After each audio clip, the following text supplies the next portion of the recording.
గురుభ్యో నమః. ఇప్పుడు మనం శ్రీరంగనాథుని దర్శనం చేసుకుని వచ్చాం కదండి. దర్శనం చేసుకుని బయటకు వచ్చిన తర్వాత ప్రదక్షిణ ప్రాకారంలో ఇక్కడ ఈ గోడ మీద మనం గనక చూసినట్లయితే ఇటు చూపించండి. ఈ పైన మనకి కన్ను లేని బల్లి కనిపిస్తుంది.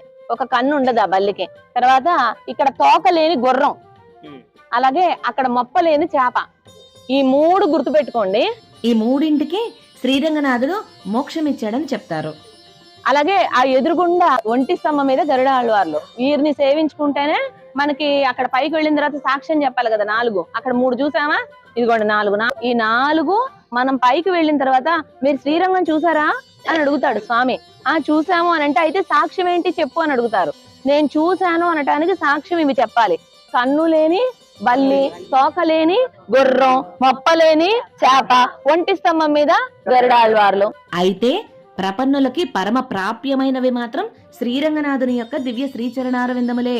అయితే ఈ విధంగా చెప్పటం కూడా పెద్దల నిర్వాహం ఒకటి ఉంది. మనం శ్రీరంగం ఆస్థానం చూసాము అనటానికి సాక్ష్యంగా ఈ 4 చెప్పాలి. ఊరికే చూస్తే కుదరదు. పైకి వెళ్ళిన తర్వాత సాక్ష్యం చెప్పడానికి ఇవి గుర్తు పెట్టుకోండి. జై శ్రీమన్నారాయణ.